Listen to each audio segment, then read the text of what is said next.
The young man you see up here on the screens is named Naden Curry. Naden Curry, when he was 13 years old, was 5'2" and weighed soaking wet 100 pounds.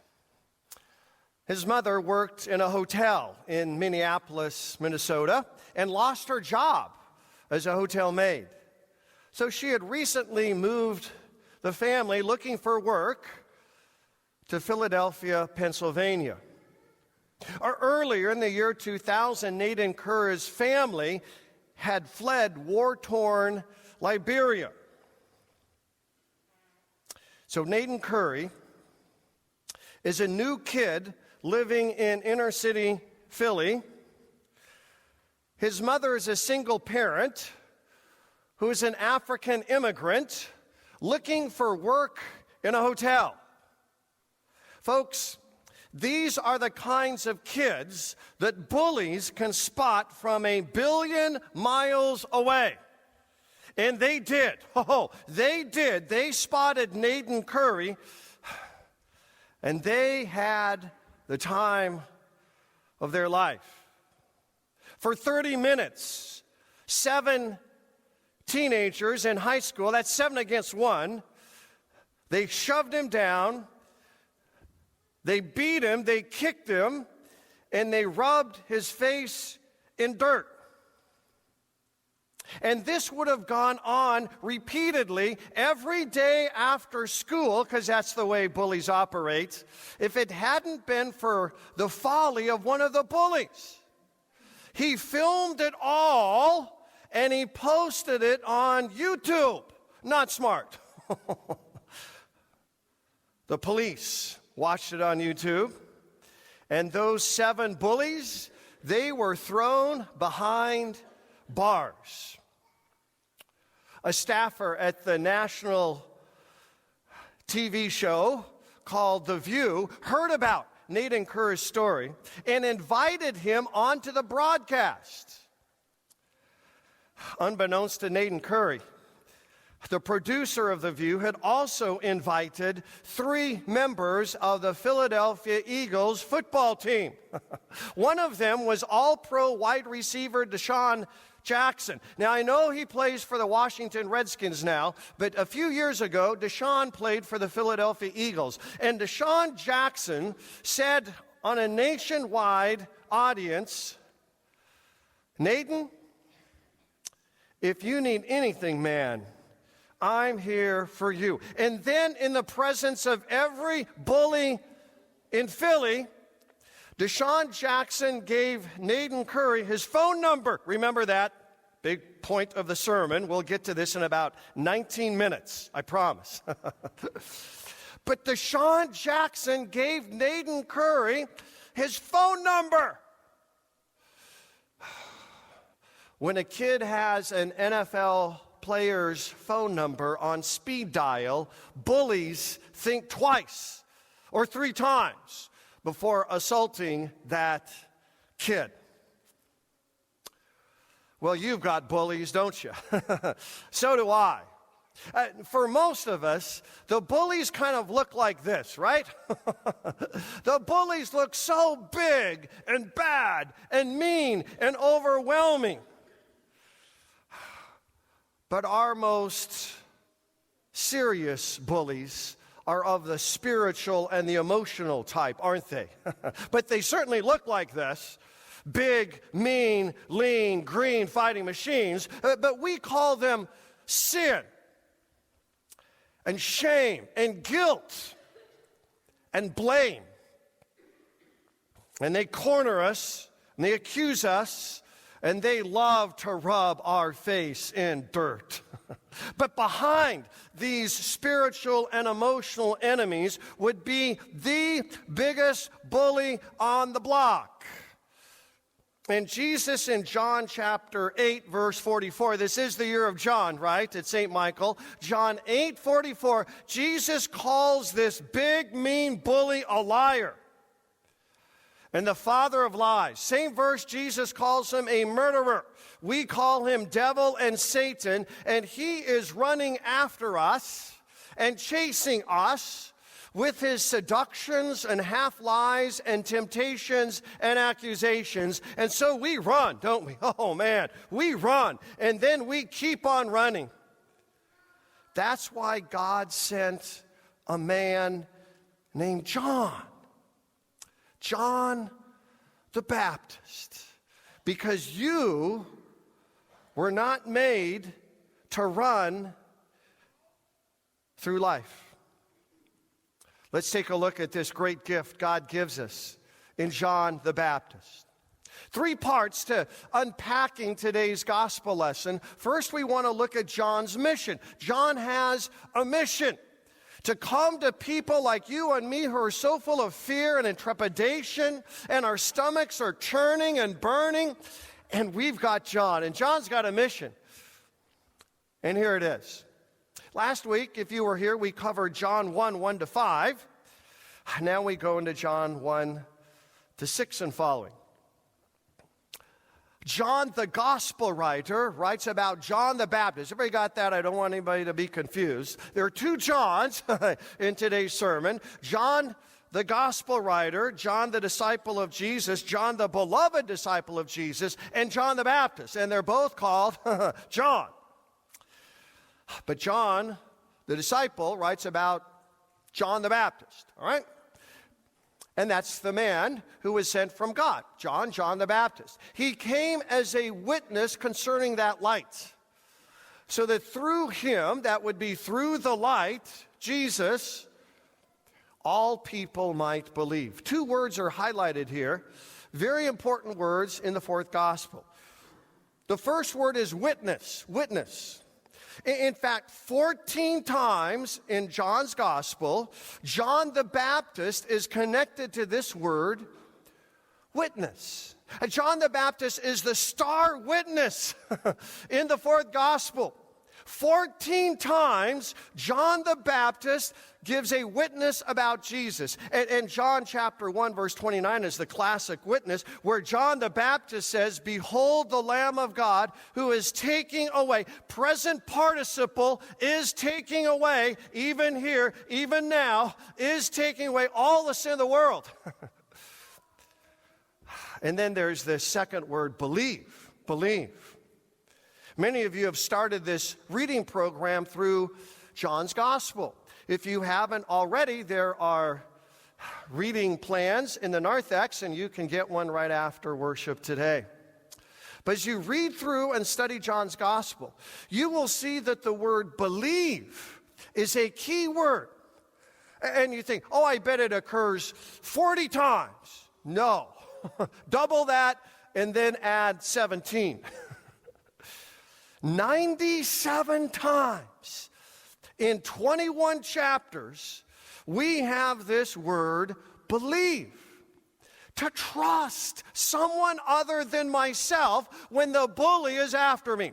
Believe. This is the great goal of the gospel. John 20, verse 31. John, the disciple, says, "These things are written," these things, the 4th gospel, "so that you may believe." You can actually really believe in someone outside of yourself. That you may believe that Jesus is the Christ, the Mashiach, the Christ, the Anointed One, the Son of God, and that by believing, there's that word again, you may have life in his name. John the Baptist, then, has a mission.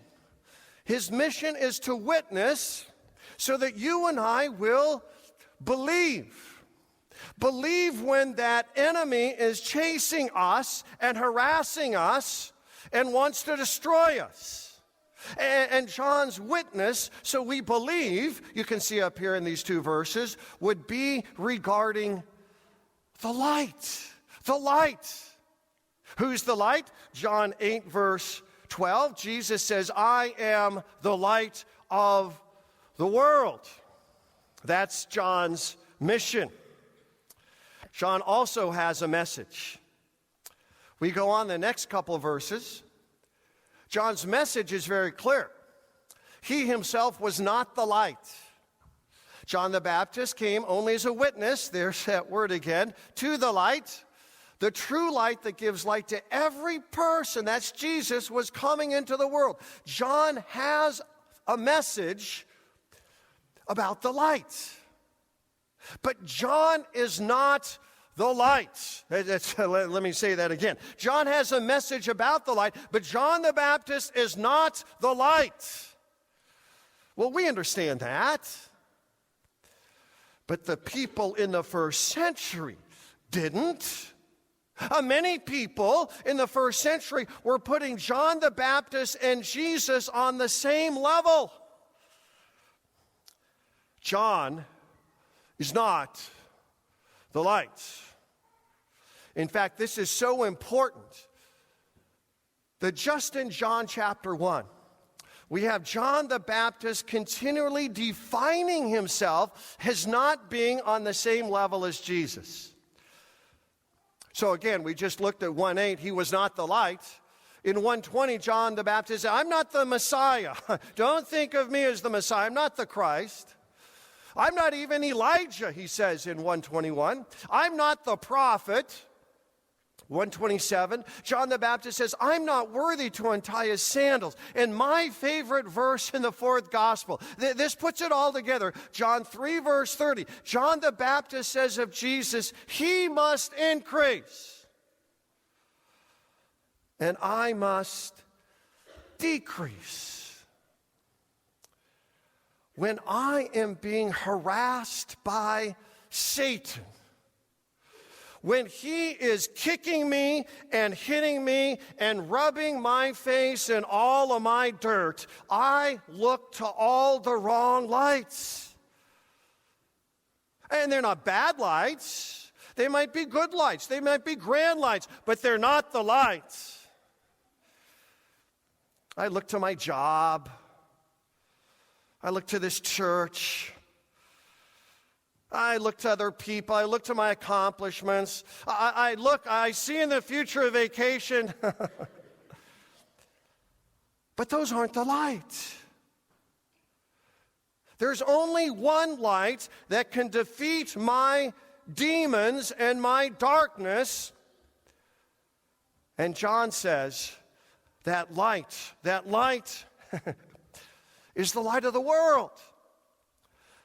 So John has a mission to witness so we believe. And he's got a message, and here's the message. John's message is all about Jesus. Jesus must increase, I must decrease. And the Jesus presented in John's gospel simply takes our breath away. John 1, verse 1, we saw that, right? In the beginning was the Word, and the Word was with God. And here's the point, the Word was God. That's who Jesus is. He's God. And John 1:14, the Word became flesh and dwelt among us. So the Jesus of the fourth gospel is God, truly indeed, and he's truly indeed man. 100% God, 100% man. That means he's tough. And he's tender. He's sovereign. He's saving. He is a roaring lion, and he is a bleeding lamb. That's your Jesus. He's got everything you need. And that's John's message. Jesus. This Jesus, what's he do? He fights. He fights. He rolls up his sleeves. He fights. He fights the enemy for you. In Matthew, Mark, and Luke, Jesus repeatedly fights devils and demons, right? There are many exorcisms in the first three Gospels. But in John's Gospel, you know where we're going to be until the end of April? In John's Gospel, there's only one exorcism. Just one. That is the ultimate one and done. It's in John chapter 12, verse 31, where Jesus says, now the prince of this world is cast out. That's Jesus fighting. He's fighting. He's casting out the enemy. And how's that happen? John 12, verse 32, the next verse. When the Son of Man is lifted up on the cross, he's not just dying for you there, he's fighting. Jesus fights for for your sanity and for your family. Jesus fights for your marriage. Jesus fights for you. Are the odds against you? Is the coach against you? Yeah, I remember that. Is the boss against you? Is your aging body against you? Difficult to be sure, but Jesus fights for all of that. That's John's message. Jesus fights for, and here might be the greatest word in the whole sermon, you with the absentee dad, you with the cancer, you with the lost job, you with the bad back, the bad break, the bad grade, the bad credit score. Are you a you? Yeah, I'm a you. Jesus fights for all the yous of the world, and that includes you.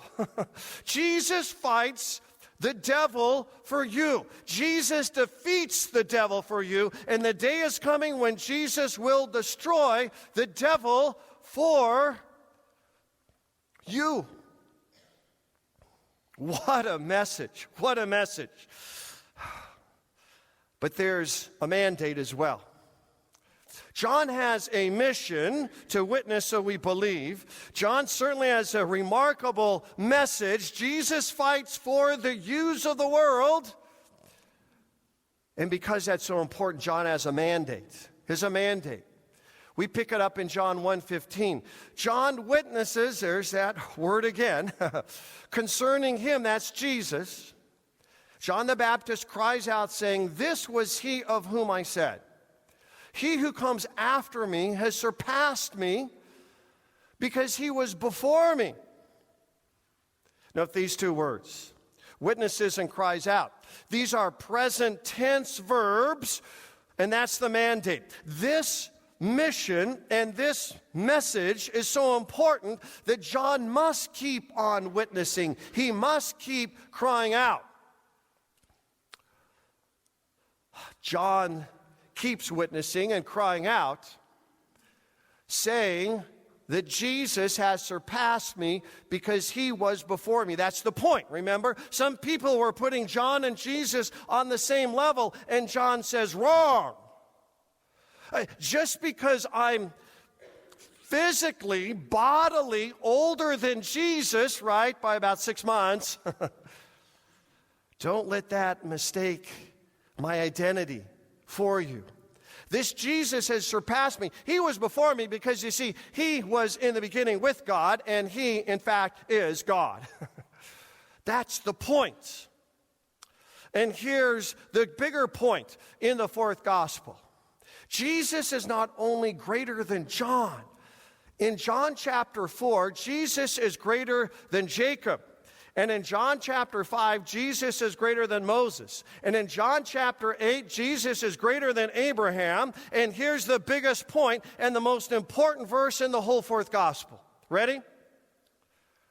John 5:39. Jesus is greater than the entire Old Testament, with its prophets, priests, and kings, its tabernacle, Torah, and temples. There is no one greater or grander or more loving or more tender or more compassionate than Jesus.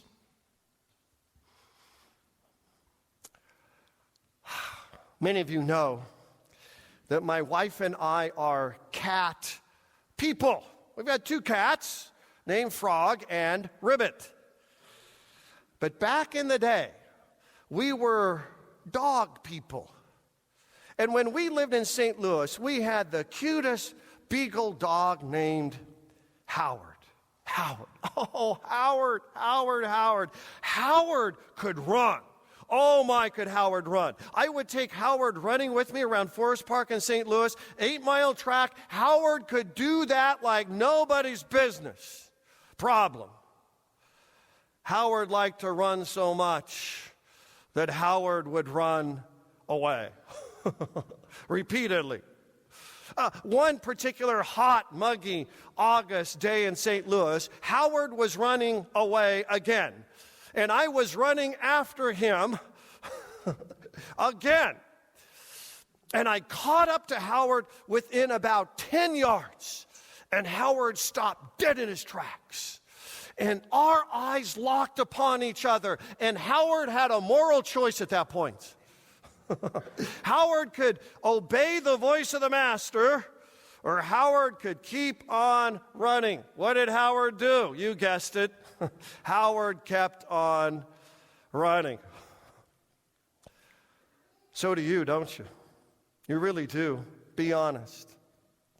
So do I. This picture up here really captures a lot of what's going on inside of us most of the time. We're scared. We're frightened. We are on the run because he's after us. Remember, he's after us. Who's the he? The big, fat bully. Satan and devil himself. But you were not made to run. I was not made to run frantically through life. That's why God sent a man named John the Baptist, who has a mission, who has a message, and he got a mandate. And it's all about Jesus. So I invite you to stop right now. Stop running. You don't have to. Stop dead in your tracks. Turn around. Lock eyes with Jesus. Fall into his tender and strong embrace. And why do that? Here it is. Because he's given you his number. What's his number? You may want to write this down. You may want to write this down when that bully comes running after you. Rebbe, got it? You want to write this down. His number is 1747. Got it? Put that on your speed dial. 1747. And why is that? Here it is. 1 Samuel 1747. Put it on your speed dial. Put it deep in your heart. Because this is what you call the battle. Your battle. My battle. Any battle belongs to the Lord. Amen.